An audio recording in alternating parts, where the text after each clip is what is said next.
Welcome. To the right? Okay, perfect. Hi, everyone. Is this on? Can you hear me? Okay, perfect. Hi. Nice to see you. So I'm wearing a jacket both because I'm freezing in this room and also because it's the only thing on me that actually I could hook a mic pack to. So, I'm Nikisha Reyes-Grange. Great to meet you guys. There we go. I'm here to talk to you about an app marketer's toolkit. So one more time, show of hands. How many marketers are in the room? My people, awesome. Okay, good. I was worried that we were totally outnumbered by product people. So as Emily mentioned, my background is in marketing. I most recently came from Starbucks, where I was the global head of marketing of our apps, and also worked on our loyalty program with global marketing as well. And I've been asked to present a bunch of the tools that we used and that I found really helpful in growing our apps. So for the marketers in the room, these are the kind of wish list that you can talk to your product team about implementing and using. For the product people in the room, there may be some applicability for some of the tools that you're already using in your apps that the marketing team could jump in on. So let's get in there. Fine. Yeah. I have a strategy company. I work with brands to help them monetize and engage their mobile customers. I work with apps and loyalty and all that stuff. That's cool. Moving on. Okay. So starting with acquisition, because as marketers, that's what we're primarily tasked with doing. Number one, in terms of right off the bat, we need to measure our downloads, right? This is obviously the major thing. Are we actually growing or not? Are we attracting customers to download the app or not? The tools that I have really enjoyed using, like certainly all the developer tools within iTunes, App Store, and Google Play. You can use them, they're great. I actually really love App Annie. App Annie is a tool that you can just plug everything into, and you get this harmonized view. Coming from a global marketing perspective, this was awesome because you'd be able to kind of see these charts and be like, what happened last Wednesday? What happened last Wednesday in the UK? And then reach out to the UK marketing team, discover that there was some PR blitz that you didn't know about and you hadn't really factored in. Super, super helpful. Highly, highly recommend that you guys look into those. Couple screenshots here. App Annie also actually has, there's a full web environment, which is awesome because you can really get into things, but they also have mobile apps that you can use to track your downloads, understand where did you get featuring, how are you ranking with your competitors, all that fun stuff. And then of course the Play Console and iTunes Connect have that native functionality as well. Number two, so as marketers, we also then have to track our sources. So we know we had some big, bursts last Wednesday in the UK. Well, where did it come from? Attribution is forever the both goal and most horrible nightmare of marketers, trying to figure out what was actually driving things. With Starbucks, we used Tune, local organization, give some props to Seattle. They were super helpful because we had both paid, owned, and then of course earned channels that we were driving constantly. Without Tune, I never would have actually realized that Twitter was actually a much better driver of downloads than Facebook was, honestly, strangely enough. Also wouldn't have realized how much of an engine for acquisition and then for re-engagement into our apps was coming from email. Email was a huge channel for us that we had kind of not really thought anything of, and without these source tracking, we wouldn't have been able to figure that out. Again, source tracking is also available within iTunes Connect, within Google Developer Console. Personally, I love Tune because they have a lot more functionality and a lot more detail. But hey, some fuzzy screenshots. Okay, let's move on because I know we don't have a lot of time here.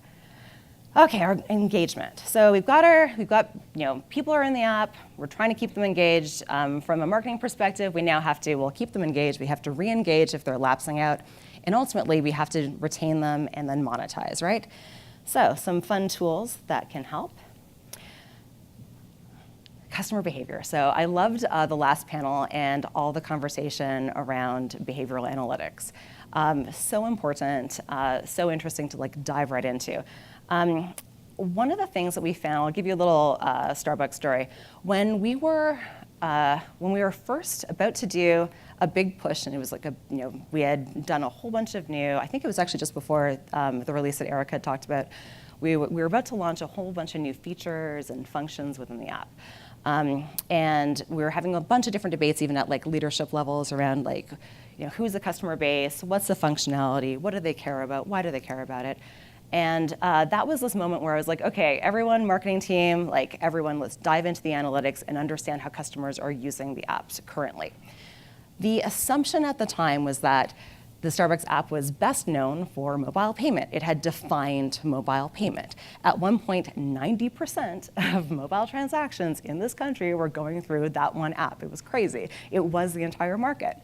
When we actually looked at the numbers, though, our customer base, it was a really small customer base that was actually using mobile payment regularly, which, I mean, makes perfect sense. Like, we have the assumption that there's these super users, super addicted to caffeine, who are like buying coffee every single day.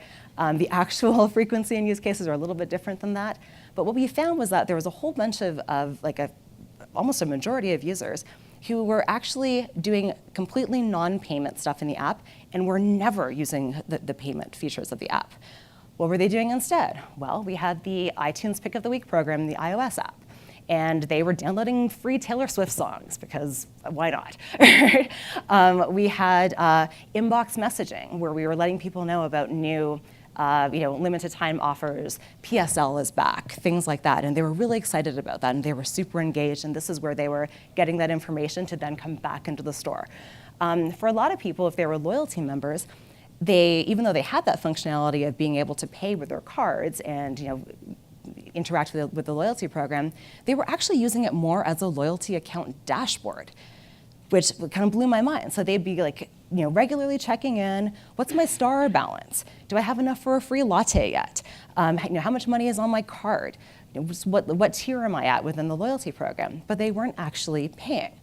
And that was this really interesting moment where we're like, okay, we actually have fundamentally misunderstood what the actual use cases are and what the utility of this app is. And now, from a marketing perspective, what can we do to kind of pull people down the funnel into in-app monetization? And if we can't do that, is it okay that they have these other use cases and this other value that they're finding? Super important, love it, totally into it. Some of the kind of core tools right now, the big ones are like Amplitude, Mixpanel, and then of course like our friends at Google Analytics, and Firebase is certainly used broadly within the industry. So highly recommend. As a marketer, your product team probably already has these tools, and they're probably diving into it all the time, looking at crash information, looking at session information. As a marketer, jump in there too, because you can just glean so much information. Some examples: Amplitude, Leanplum, whatnot. Okay, now, so in terms of engaging and re-engaging, there's a whole bunch of different ways that we can message to customers within the apps. Push notifications are the thing that everyone talks about, and they get both the bad rap, and people sometimes kind of over rely on them. I have a bias toward being very sparing in push notifications, mostly because I hate getting them myself. Like, it's got to be really relevant and really timely and somewhat personalized to me, or I'm turning it off. So certainly, the focus group of one has influenced how I market. But there's a ton of other things you could be doing: home screen banners, inbox messages, whatnot. The major kind of tools and vendors, like there's Urban Airship, there's Leanplum, even Localytics has this. We used Urban Airship at Starbucks, still do. I love them because they've got really great segmentation capabilities. They're totally awesome.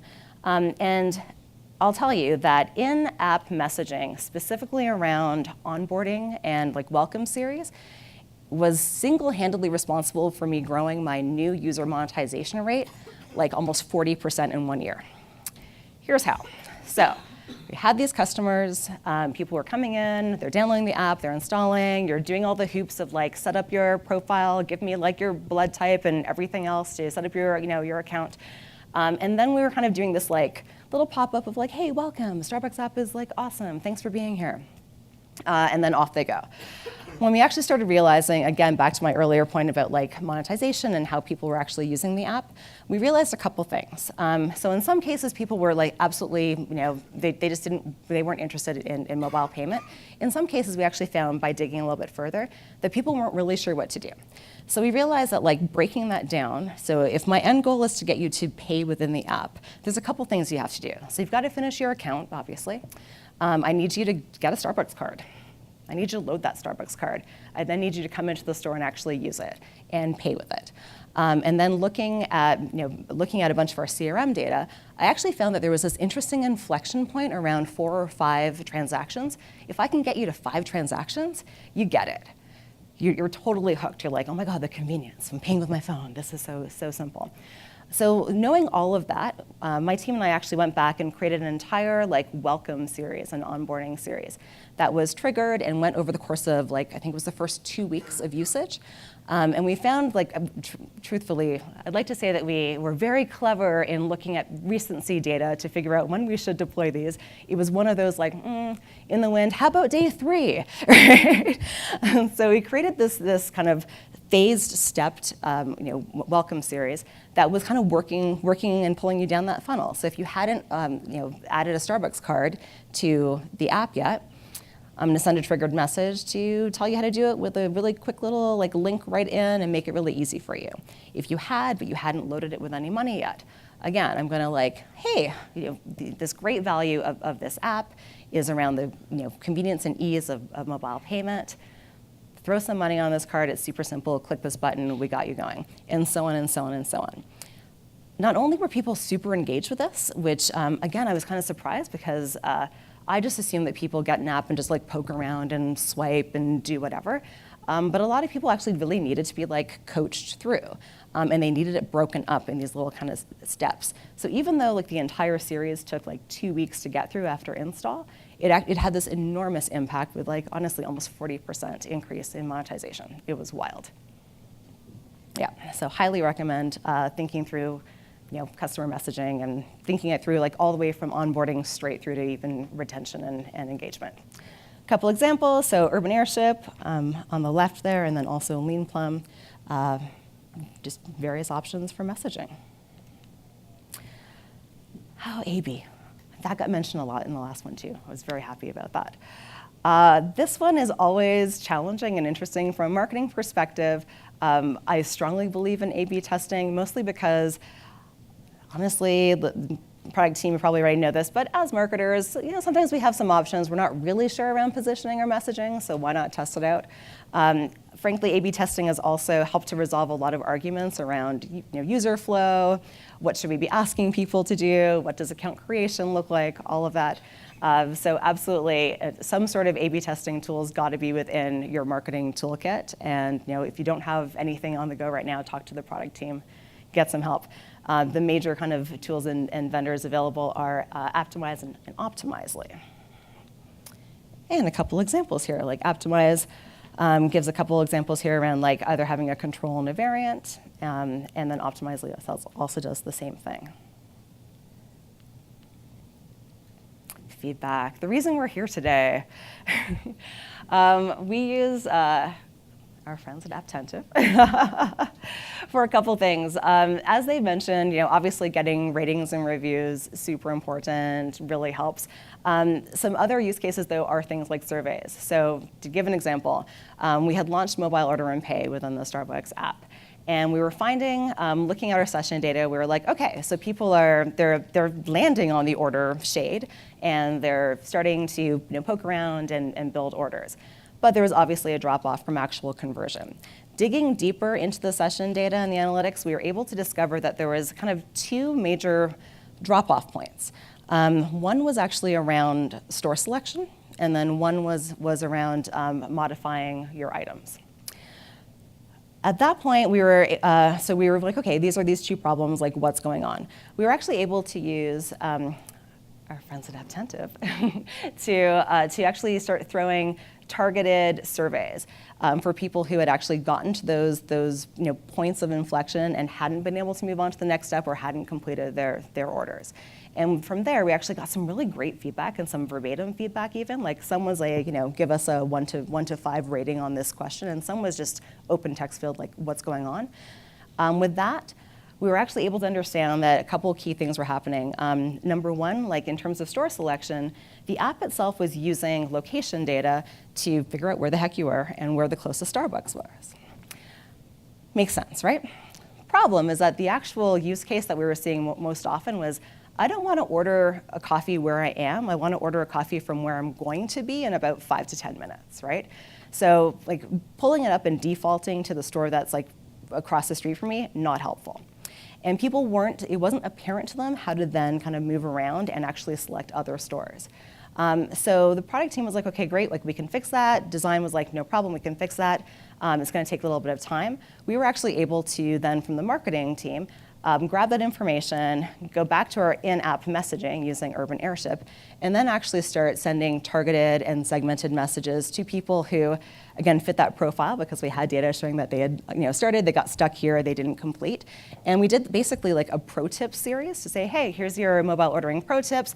Did you know you can actually like move around this map? And if you click here, you can get a drop down and find other, other locations. Similarly, people were getting stuck with some of the modifications. So the app would default to a grande whatever. And not everyone wants a grande whatever, right? Sometimes you want a tall or a short or venti or whatnot. And it wasn't clear to them that they could actually just tap and actually get these other size options. So again, product team and design team were like, we're on it, we're gonna fix this. Marketing were like, hey, we can totally fix this too, let's do some in-app messaging. So while the product and design teams were working together to actually just fix those user flows, we were able to spin up really, really fast some in-app messaging that actually did help to smooth that, and we actually did see conversions go up from there. So another way to use our friends here, but definitely would highly recommend you thinking through other things beyond just trying to get ratings and reviews. Other kind of questions and tests and whatnot that you could be running to get some feedback from your customers, especially with a new beta service. Apptentive, yay, we love them. My final one is around deep links. So our friends Branch people, where are you at? There you go, woo! Definitely one of the leaders here. It's interesting how I feel like deep linking is something that all of a sudden became a thing about probably a year and a half ago, where suddenly everyone was like, oh, we got to figure out our deep links and whatnot. Prior to starting to use Branch, we actually had our engineering team creating custom deep links, but like in advance of specific promos. So for example, it's roughly Labor Day, and I need to start a new promotion for pumpkin spice latte. PSL is back, hashtag PSL, everyone's excited, right? Of course. And so we'd actually end up having to then turn to the engineering team and say, like, okay, I need some custom deep links to PSL, a grande PSL, whatnot, get people into the user flow. Now, of course, using Branch, it's way easier. But the way that we were actually using it before, which was super helpful, was actually for like cross-channel. So for example, if you're a mobile Facebook user, I'm going to throw an ad to you. I'm going to say, PSL is back. Start your order now. And then using my deep links, drop you right into the app and right into the order flow with a grande PSL right in your basket. Super helpful. We actually found that, again, it was a great way to pull people in and then actually do that kind of cross-channel thing that marketers are always trying to figure out and always being tasked with figuring out. Again, email was fantastic. We had a lot of debates around like, well, how much should email be trying to drive back to the app versus other things, or how much do we do in-app? I certainly found that email was a fantastic channel to drive back an app, mostly because you can tell a better story, right? Like, you can have the beauty shots and it's all lovely, and people like are more apt to kind of scroll if you're sending them a gorgeous email. Whereas I found that with in-app messaging, people kind of wanted you to get to the point a little bit faster. So being able to leverage deep links right into our app, so helpful from cross-channel, especially social, and also email. And here's an example from our friends at Branch. And that's all I got, you guys. I've got 1 minute to spare. Thanks.